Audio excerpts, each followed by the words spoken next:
15ই August Dhanmondi ৩২ নম্বরে হেনস্থার সাথে বৈষম্য বিরোধী ছাত্র আন্দোলনের কেউ জড়িত থাকলে বহিষ্কারের পাশাপাশি আইনি ব্যবস্থা নেওয়া হবে জানিয়েছেন সমন্বয়ক সার্জিস আলম।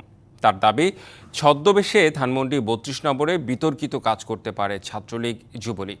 ট্রাফিকের দায়িত্ব ছেড়ে দিয়ে শিক্ষার্থীদের ক্লাসে ফেরার আহ্বানও জানান তিনি। বঙ্গবন্ধুর শাহাদত বার্ষিকী ঘিরে অরাজক পরিস্থিতির শঙ্কায় ধানমন্ডি ৩২ নম্বরে অবস্থান নেয় বৈষম্য বিরোধী ছাত্র আন্দোলন। ১৪ই আগস্ট সন্ধ্যার পর থেকে বঙ্গবন্ধুর প্রতিকৃতিতে শ্রদ্ধা জানাতে গিয়ে হয়রানি হেনস্থার অভিযোগ তোলেন অনেকে। এ নিয়ে সামাজিক যোগাযোগ মাধ্যমে চলছে সমালোচনা। বিশ্বমানের থার্মিক্স রড, সালাম স্টিল থার্মিক্স, দেশের একমাত্র থার্মিক্স রড।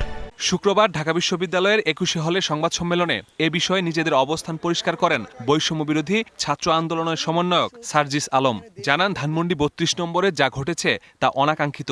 জড়িতদের বিরুদ্ধে নেওয়া হবে আইনি ব্যবস্থা। তথ্য প্রমাণের ভিত্তিতে যদি সিঙ্গেল একজন সমন্বয়ক বা সহ সমন্বয়ক পুরো বাংলাদেশে পেয়ে থাকি, এটার সাথে যুক্ত কোনোভাবে আমরা তৎক্ষণাৎ তাকে আমাদের ওই কমিটি থেকে, ওই টিম থেকে বহিষ্কার করব। তাদের আইনগত ব্যবস্থা নেওয়ার জন্য যা করা প্রয়োজন, একটি প্রেশার গ্রুপ হিসেবে বৈষম্য বিরোধী ছাত্র আন্দোলন সেই কাজটি করবে।